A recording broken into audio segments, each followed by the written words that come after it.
Oke, selamat pagi, siang, sore, atau malam, dimanapun kalian berada. Semoga dalam keadaan baik-baik saja. Kembali lagi di metode numerik, dan kali ini kita akan membahas tentang regresi dan interpolasi.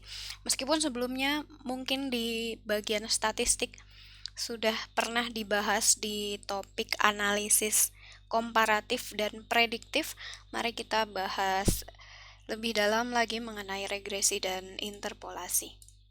Nah, sebelumnya, mari kita lihat bagaimana atau kapan pemakaian regresi dan kapan pemakaian interpolasi.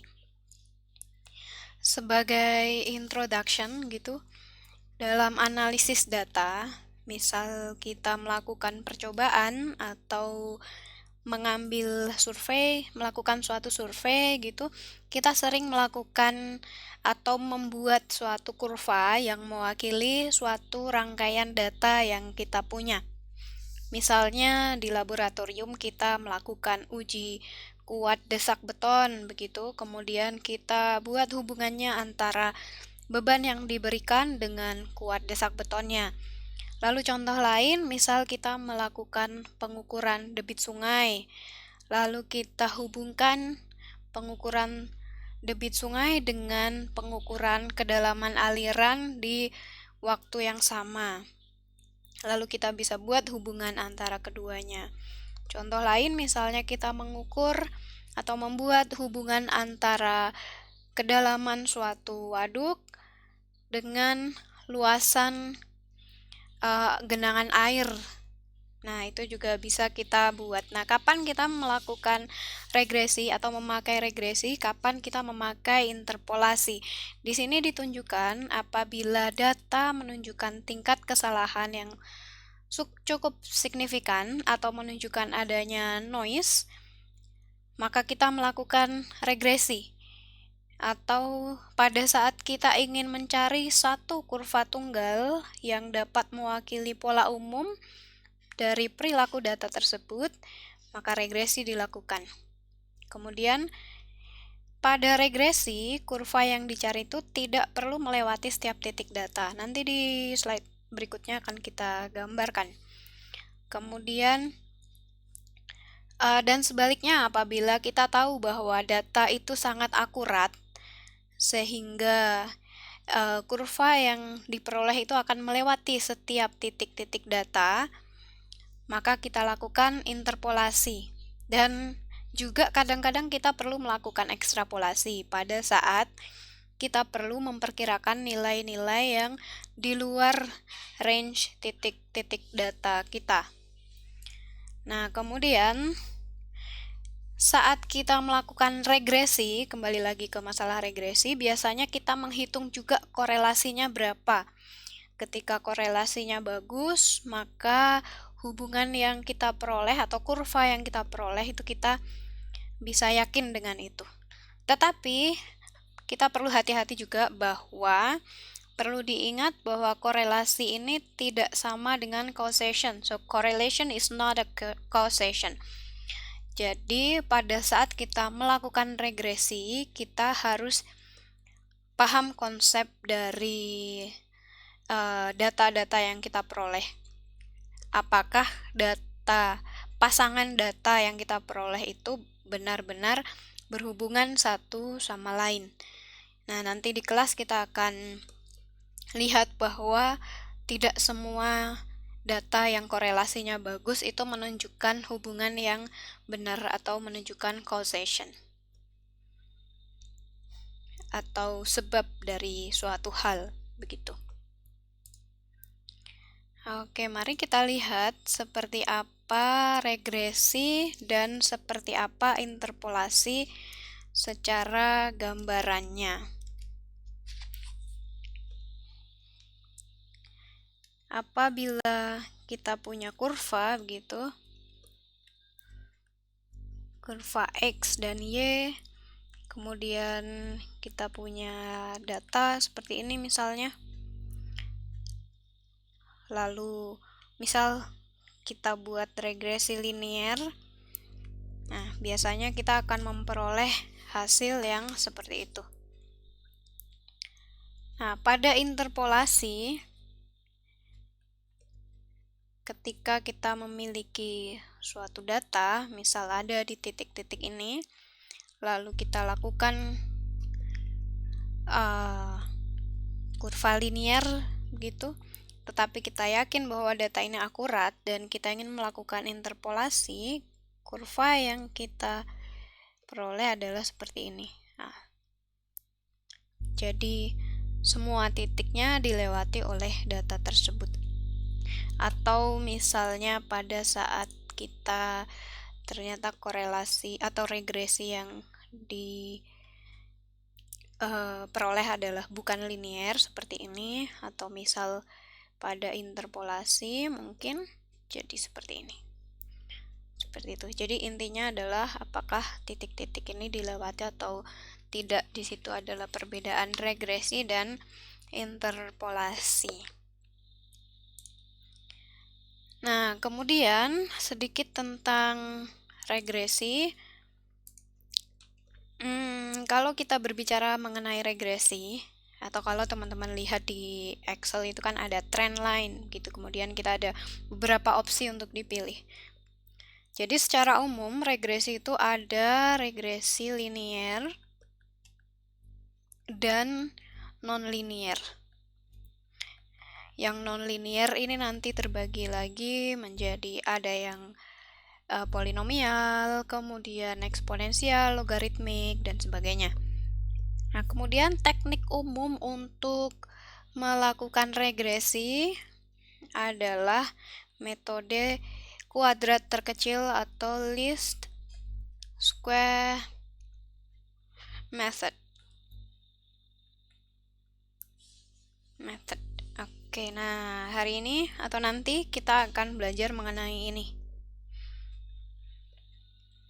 Hal ini bisa dilakukan baik melalui programming atau kita lakukan dari spreadsheet atau misalnya Microsoft Excel gitu.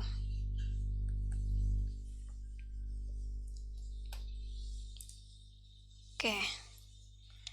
Baik, kita masuk di metode kuadrat terkecil atau least square method. Mari kita lihat seperti apa proses konsep dari metode ini. Nah, misalnya kita punya kurva Y sama dengan GX ini yang mewakili dari sebaran data titik-titik berwarna biru berikut. Nah, dari kurva yang mewakili dengan titik-titik data ini ada semacam selisih. Kita lihat di sini dari masing-masing titiknya terhadap kurvanya yang kita sebut sebagai D atau difference. Dari D1 sampai D6. Dalam hal ini tergantung dari jumlah datanya ya. Atau kita sebut sebagai DI. Nah, D ini bisa kita lihat dari kurvanya, bisa dihitung dengan mengurangkan dari Y I minus GXI atau dari selisih dari titik tersebut. Atau kalau kita ingat pertemuan minggu lalu, maka D ini sama dengan A atau error. Nah, pada metode kuadrat terkecil ini, yang kita fokuskan adalah kuadrat dari D atau kuadrat dari difference. Jadi ini nanti kita kuadratkan menjadi ini. Kemudian satu lagi konsepnya, tadi kan metode kuadrat, kemudian terkecil, maka kuadrat yang ini dicari nilai minimumnya.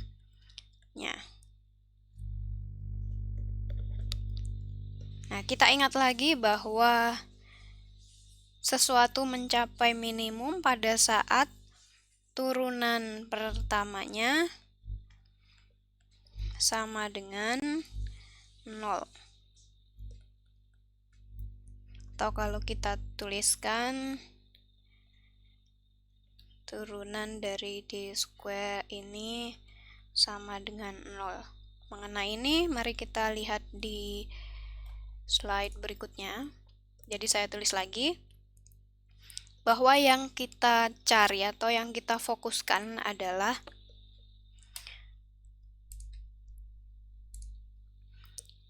kuadrat dari selisih atau kuadrat dari error ini dicari yang minimum, atau turunan pertama dari error kuadrat adalah 0. Nah, untuk lebih jelasnya kita aplikasikan konsep ini ke regresi linier atau garis lurus. Masih ingat ya, bentuk umum dari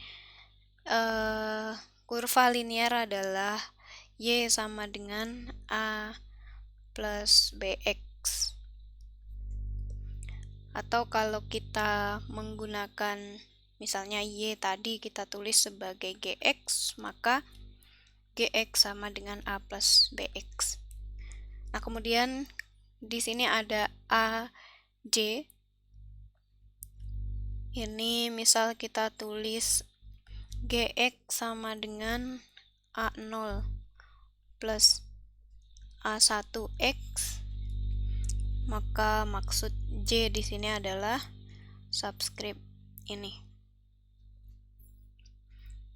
Jadi difference ini dikuadratkan kemudian diturunkan terhadap semua variabel lalu disamakan dengan 0.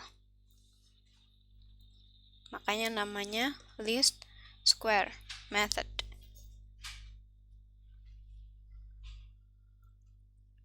Oke, mari kita tulis lagi. Jadi D square sama dengan sigma dari I equal to 1 to N Y I minus G X I kuadrat. Lalu kita turunkan terhadap semua variabelnya. Jadi di sini kita punya variabel A dan B. Nanti kita perlu turunkan terhadap A. Perlu diturunkan lagi terhadap B sama dengan N0.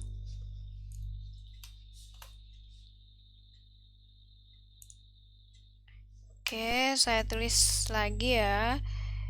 D square-nya sama dengan sigma 1 sampai N YI minus A minus BX I dikuadratkan.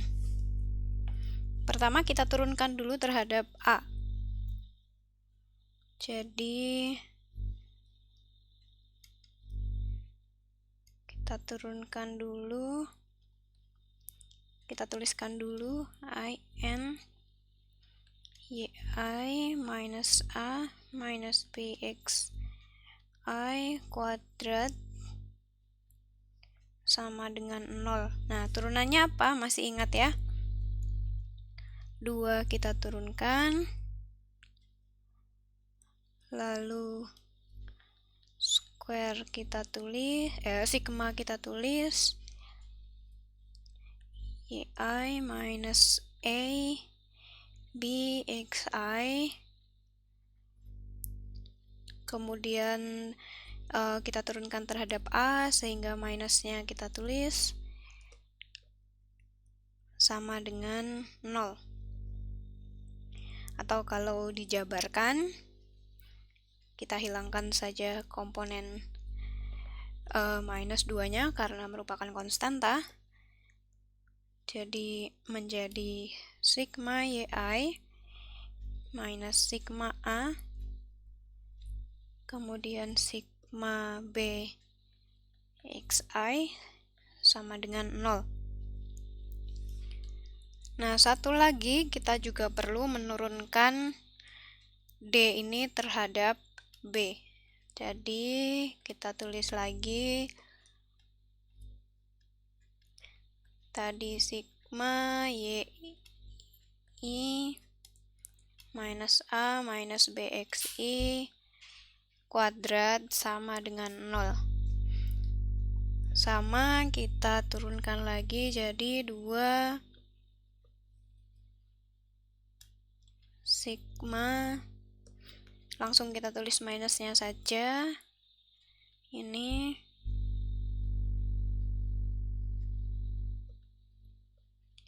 yi minus A minus BX I, kemudian masih ada XI karena diturunkan terhadap B sama dengan 0. Kemudian kita jabarkan lagi dengan menghilangkan konstantanya lagi. Jadi sigma YI kemudian minus sigma A minus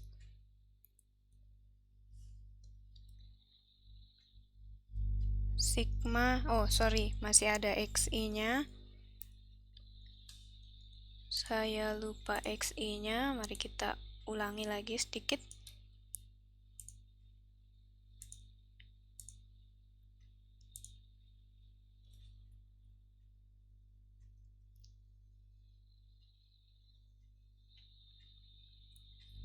Sigma YI kali XI, kita keluarkan ya ininya, XI-nya sama dengan sigma AXI ditambah, kita pisah ke ruas kanan dan ruas kiri, sigma BXI kuadrat.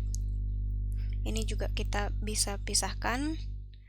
Jadi sigma YI sama dengan sigma A, karena data kita adalah dari 1 sampai N, maka kita bisa langsung tulis N kali A ditambah sigma XI kali B. Ini sama aja ya dibalik. Kemudian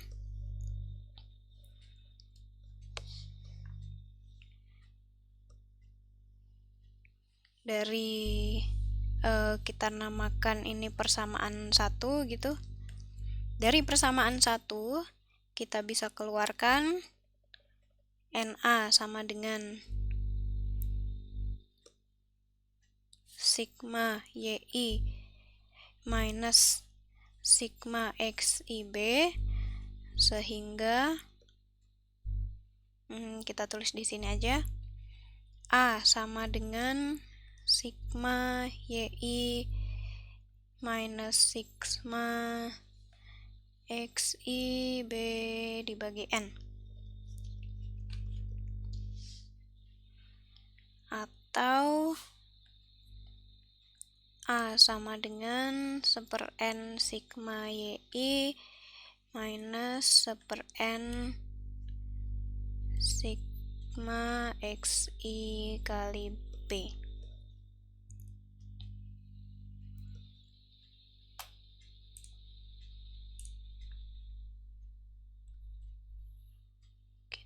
Kita kotai dulu.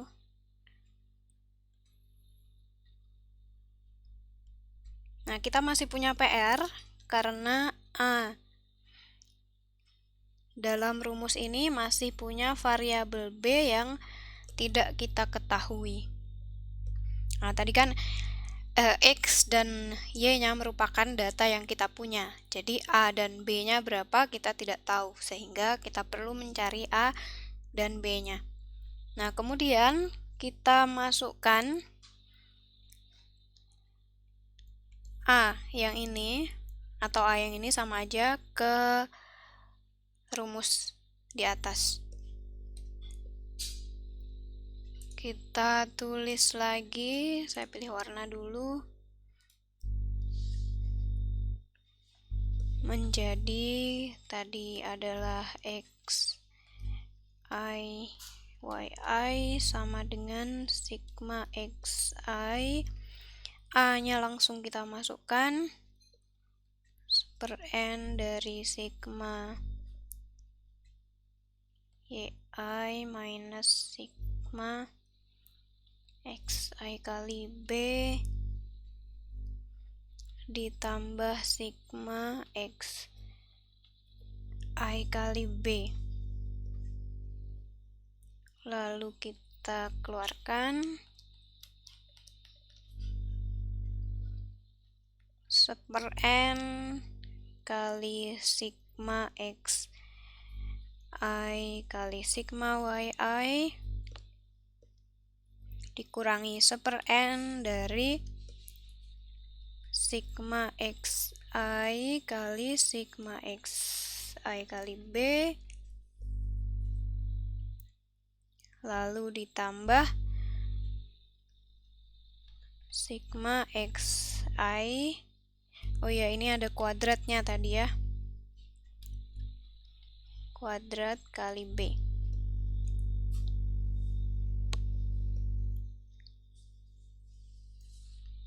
Nah, kemudian kalau ini semua kita kalikan dengan n, jadinya n xi yi sama dengan sigma ini minus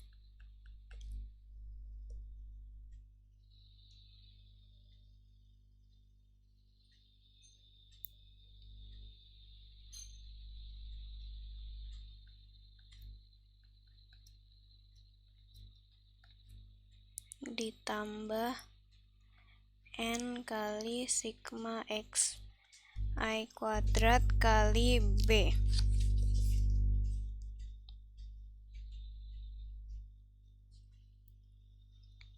Nah, lalu kita gabungkan yang ada b-nya dan yang tidak ada b-nya.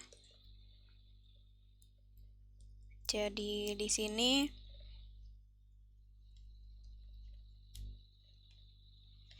xi yi minus xi lagi sama dengan, kita tulis yang positif terlebih dahulu nanti,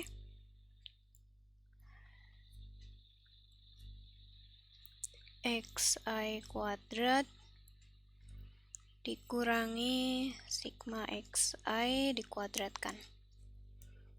Nah, lalu di sini bisa kita peroleh b-nya menjadi n xi yi minus sigma xi kali sigma yi dibagi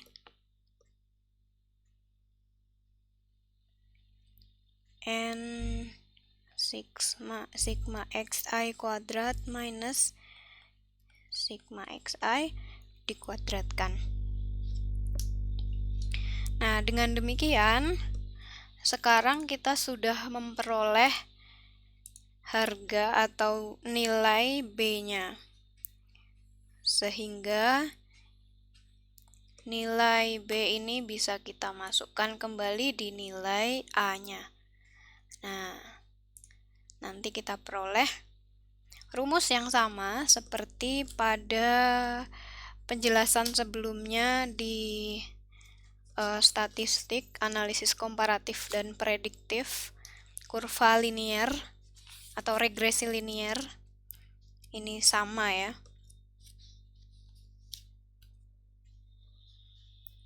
Kemudian ada satu lagi parameter yang perlu kita cari setelah menemukan rumus atau kurva linier yang tadi kita tulis sebagai gx ya, a plus bx. Nah, pertanyaannya adalah korelasi dari data x dan data y seperti apa? Nah, di sini kita perlu menghitung namanya koefisien korelasi yang bisa kita hitung dengan selisih antara dt dikurangi dt kuadrat dikurangi d kuadrat dibagi dt kuadrat kemudian di akar. Nah, dt ini apa?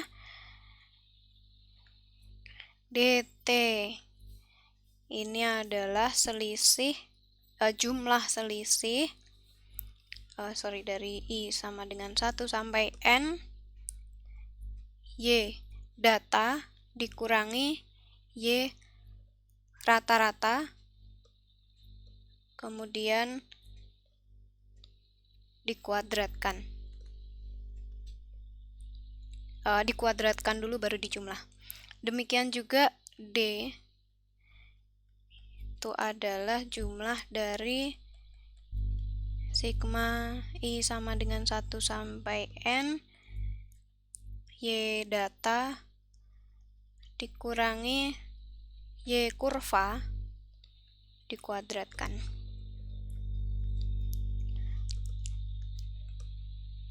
Nah, value atau nilai dari R ini berkisar antara 0 sampai dengan 1. Semakin mendekati 1, maka korelasinya semakin bagus. Demikian juga semakin mendekati 0, korelasinya semakin jelek. Dan perlu diingat sekali lagi bahwa korelasi ini bukan merupakan kausasi. Correlation is not a causation. Jadi kita bisa saja menghubungkan dua data yang tidak berhubungan tapi ternyata korelasinya bagus.